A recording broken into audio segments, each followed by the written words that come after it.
আপনি কারো থেকে কষ্ট পাবেন না, আপনি কারোর কাছ থেকে আঘাত পাবেন না, আপনার জীবনের অনেক সমস্যার সমাধান হবে। এই চারটি উপদেশ যদি আপনি গেঁথে ফেলতে পারেন আপনার মনে, আমাদের আজকের জীবনে এবং আগামীর জীবনে যত সমস্যা আছে বা যত সমস্যা আসবে, সকল সমস্যার সমাধানের মৌলিক একটা রুট, মৌলিক একটা পন্থা এবং পথ এ হাদিসে বাতলে দেওয়া হয়েছে। আল্লাহর সাহায্য তুমি তোমার চোখের সামনে দেখতে পাবা।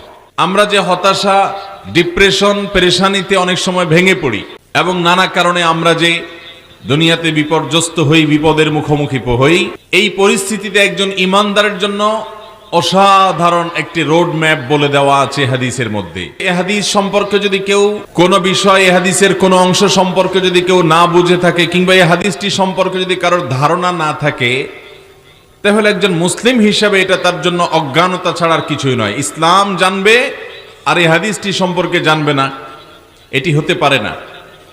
ইসলামের মৌলিক কিছু নীতিমালার কথা এই হাদিসে, কয়েক লাইনের এই হাদিসে নবী করিম সাল্লাল্লাহু আলাইহি ওয়াসাল্লাম বলে দিয়েছেন। শুধু তাই নয়, আমাদের আজকের জীবনে এবং আগামীর জীবনে যত সমস্যা আছে বা যত সমস্যা আসবে, সকল সমস্যার সমাধানের মৌলিক একটা রুট, মৌলিক একটা পন্থা এবং পথ এ হাদিসে বাতলে দেওয়া হয়েছে। আমরা যে হতাশা, ডিপ্রেশন, পেরেশানিতে অনেক সময় ভেঙে পড়ি এবং নানা কারণে আমরা যে দুনিয়াতে বিপর্যস্ত হই, বিপদের মুখোমুখি হই, এই পরিস্থিতিতে একজন ইমানদারের জন্য অসাধারণ একটি রোড ম্যাপ বলে দেওয়া আছে হাদিসের মধ্যে। যে হাদিস একজন ইমানদারকে যে কোনো বিপদ আপদে, যে কোনো বিপর্যয়ে তার কর্মপন্থা কি হবে সেটিকে পরিষ্কারভাবে বাতলে দিয়েছে, এবং এর মাধ্যমে এই কঠিন পরিস্থিতিতে আমরা উত্তরণের পথ খুঁজে পাবো ইনশাআল্লাহ। মুহতারাম হাজরিন, হাদিসটি বর্ণনা করতে গিয়ে আব্দুল্লাহ ইবনে আব্বাস রাদিয়াল্লাহু তাআলা আনহু বলেছেন, কুনতু খালফান নবী সাল্লাল্লাহু আলাইহি ওয়াসাল্লাম, আমি নবী করিম সাল্লাল্লাহু আলাইহি ওয়াসাল্লামের পেছনে ছিলাম ইয়াউমান, একদিন। এবং নবী করিম সাল্লাল্লাহু আলাইহি ওয়াসাল্লাম একান্তে তাকে কিছু উপদেশ করেছেন, খুব স্নেহ করতেন, খুব মায়া করতেন, চারটি উপদেশ করেছেন। সেই উপদেশগুলো আমাদের জন্য উপযোগী, অনেক বেশি উপকারী। আজকের বাস্তবতায়, আজকের প্রেক্ষাপটে এগুলো আরো বেশি আমাদের অন্তরে গেঁথে রাখা উচিত। আপনি কারো থেকে কষ্ট পাবেন না, আপনি কারোর কাছ থেকে আঘাত পাবেন না, আপনার জীবনের অনেক সমস্যার সমাধান হবে। এই চারটি উপদেশ যদি আপনি গেঁথে ফেলতে পারেন আপনার মনে, সবাই চেষ্টা করবেন তো ইনশাআল্লাহ। তো যে হাদিসটি বলছিলাম, আব্দুল্লাহ ইবনে আব্বাস রাদিয়াল্লাহু তাআলা আনহু বর্ণনা করেছেন যে আমি একবার নবী করিম সাল্লাল্লাহু আলাইহি ওয়াসাল্লামের পেছনে ছিলাম। তিনি আমাকে বললেন, ইয়া গোলাম, হে ছেলে, ইন্নী উআল্লিমুকা কালিমাত, হে বালক, তোমাকে আমি কয়েকটি কথা শিক্ষা দিতে চাই। এখানে মূলত চারটি বিষয় নবী সাল্লাল্লাহু আলাইহি ওয়াসাল্লাম তাকে উপদেশ দিয়েছেন। তার প্রথমটি হলো ইহফাজিল্লাহ ইয়াহফাজুক, তুমি আল্লাহর আদেশ নিষেধকে, আল্লাহর ফরজ বিধানকে, আল্লাহর হারাম বিষয়গুলোকে মেনে চলবে, অর্থাৎ ফরজগুলোকে অবশ্যই করবে, হারামগুলো থেকে বেঁচে থাকবে। আল্লাহ যা করতে বলেছেন সেটা করবে, যা নিষেধ করেছেন তা থেকে বেঁচে থাকবে। আল্লাহর আদেশ নিষেধকে যদি তুমি মান্য করে চলো, নিশ্চিত থাকবে যে তোমাকে আল্লাহ তাআলা আখিরাতে তো বটেই, দুনিয়াতেও সকল সমস্যা বিপদ থেকে রক্ষা করবেন। আল্লাহর আদেশ নিষেধের মধ্যে যদি তোমার পুরো জীবনকে পরিচালিত করো, তোমার রক্ষাকারী হবেন কে? আল্লাহ। এটা তুমি মাথায় রেখে চলবা। উপদেশ নম্বর 2, ইহফাজিল্লাহ তাজিদহু তুজাহাক, আল্লাহ রাব্বুল আলামিনের আদেশ নিষেধগুলোকে হেফাজত করবে, সংরক্ষণ করবে। আল্লাহর কোনো ফরজ নির্দেশ, কোনো নির্দেশ পেলে সেটাকে মানার জন্য জান প্রাণ চেষ্টা করবে, কোনোভাবেই সেটাকে নষ্ট করবে না, এটাকে অবহেলা করে এটাকে কখনো নষ্ট করবে না। তুমি আল্লাহর বিধিবিধানগুলোকে যদি রক্ষা করে চলো, তাজিদহু তুজাহাক, আল্লাহর সাহায্য তুমি তোমার চোখের সামনে দেখতে পাবা।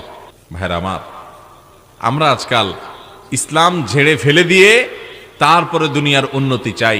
মুসলমানের উন্নতির মূল পথই হলো আল্লাহ এবং তার রাসূল সাল্লাল্লাহু আলাইহি সাল্লামের বাতানো পথ। ওই পথের বাইরে গিয়ে মুসলমান কখনো উন্নতি করতে পারবে? আল্লাহর কোন নির্দেশকে নষ্ট করবে না। পাই পাই করে প্রতিটি কদমে কদমে প্রতিটি বিষয়কে তুমি মেনে মেনে চলার চেষ্টা করবে, কোনোটাকে নষ্ট করবে না। যদি এমন করে চলতে পারো, তাজিদহু তুজাহাক, তুমি আল্লাহকে, আল্লাহর সাহায্যকে তোমার সামনে দেখতে পাবে, পেছনে না, একেবারে সামনে আল্লাহর সাহায্য তোমার দিকে আসবে। আল্লাহ তাআলা সাহাবীদেরকে সাহায্য করেন নাই? কিরকম সাহায্য করছেন ভাই?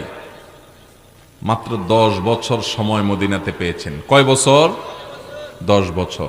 গোটা বিশ্বের চেহারা পরিবর্তন করে দিয়েছেন সাহাবীরা। কয় বছরে? মাত্র 10 বছরে।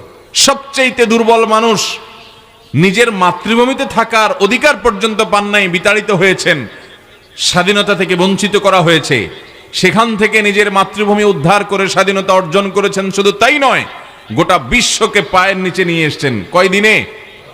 10 বছরে। আল্লাহ তাআলা কোরআনে কারীমে এই জন্য বলেছেন, ওয়ালা তাহিনু ওয়ালা তাহজানু ওয়ালা তাহিনু ওয়ালা তাহজানু ওয়া আনতুমুল আ'লাউনা ইন কুনতুম মুমিনিন। কখনো মনমরা হবে না, কখনো পেরেশান হবে না, হীনমন্যতা তোমাদেরকে যেন কখনো পেয়ে নয় বসে। তুমি কখনো নিরাশ হবে না, তুমি নিশ্চিত থাকো, তুমি যদি প্রকৃত ইমানদার হও, ইমানের সেই লেভেলে তুমি যদি নিজেকে নিতে পারো, নেকামল যদি সেভাবে করতে পারো, তোমরাই বিজয়ী হবে, কোনো সন্দেহ। সব কিছুর আগে আমার ইমান, আমার তাকওয়া, আমার সালাত, আমার যাকাত, আমার হজ, আমার তাহারাত, আমার আচরণ, আমার আখলাক, আমার লেনদেন, আমার কাজ কারবার, প্রতিটি বিশ্বাস, প্রতিটি কাজ, প্রতিটি কর্ম, প্রতিটি পদক্ষেপকে কোরআনের আলোকে, সুন্নাতে রাসূল সাল্লাল্লাহু আলাইহি সাল্লামের আলোকে যদি সাজাতে পারি, আল্লাহ নবী সাল্লাল্লাহু আলাইহি সাল্লাম সে আব্দুল ইবনে আব্বাস রাদিয়াল্লাহু আনহুকে বলেছেন যে ইহফাজিল্লাহ তাজিদহু তুজাহাক, আল্লাহর বিধিবিধানগুলোকে যদি হেফাজত করে চলো, একেবারে পুঙ্খানুপুঙ্খ করে মেনে চলো, পরিপূর্ণভাবে যদি মেনে চলো, আল্লাহর সাহায্যকে, আল্লাহকে তুমি সামনে পাবা, পিছনে না, সামনে পাবা। নাম্বার 3, ইযা সাআলতা ফাসআলিল্লাহ ওয়া ইযা ইসতাআনতা ফাসতাইন বিল্লাহ। তাওহীদের গুরুত্বপূর্ণ একটা সবক দিলেন তিনি তার প্রিয় শিষ্য সাহাবী আব্দুল ইবনে আব্বাস, বালক মানুষ, আদরের তাকে। তিনি বলেছেন, ইযা সাআলতা ফাসআলিল্লাহ। তোমার যদি কিছু চাইতে হয়, তোমার যদি কিছু চাইতে হয়, অদৃশ্যের কারোর কাছে তোমার কিছু চাওয়া লাগে, তো তুমি আল্লাহর কাছে চাইবা। যদি তোমার কখনো সাহায্যের প্রয়োজন দেখা দেয়, যে কারো সাহায্য দরকার, এখন অনেক বেশি সাহায্যের প্রয়োজন, তো সাহায্য চাইবা কার কাছে? আল্লাহর কাছে। যদি দেখেন যে না, একেবারে কোনো বিপদ এসে একেবারে শেষ পর্যায়ে গিয়ে আল্লাহর কথা স্মরণ হয়, তার আগ পর্যন্ত আল্লাহর কথা মাথায়ও আসে না, ওই অমুকের কথা, তমুকের কথা, অমুক মামু, অমুক খালু, অমুক পাওয়ারওয়ালা, অমুক শক্তিওয়ালা, অনেক পয়সাওয়ালা, তাদের কাছে দৌড়ান, অমুকের হাই হ্যালো, আমার বিপদ হয়েছে, আমার এই সমস্যা হয়েছে, সবার কথা মনে পড়ে, আল্লাহর কথা মনে পড়ে, ঠেকায় পড়ে গেলে যখন দেখেন আর কোনো উপায় নাই, এইবার এসে বলেন আল্লাহ আপনি ছাড়া উপায় নাই। এরকম যদি হয় তাহলে বুঝবেন যে আপনার নেটওয়ার্কটা 4 দাগের মধ্যে 1 দাগ আছে, তাও নিবু নিবু করে। বুঝেন না এই কথা?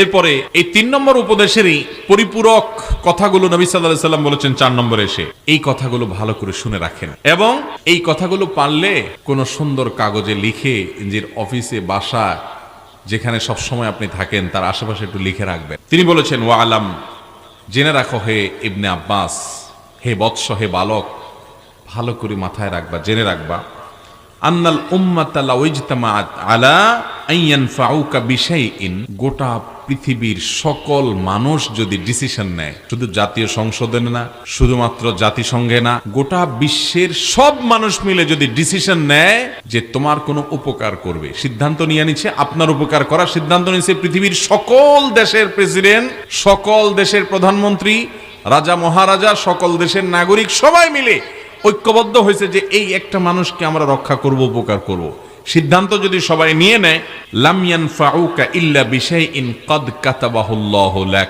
মনে রাখবা সবাই মিলে সিদ্ধান্ত নিও, আল্লাহ তোমার জন্য যতটুকু কল্যাণ এবং উপকার লিখে রেখেছেন তার থেকে এক চুল পরিমাণও বেশি উপকার করতে সবাই মিলে পারবে না। ঈমানের সবক।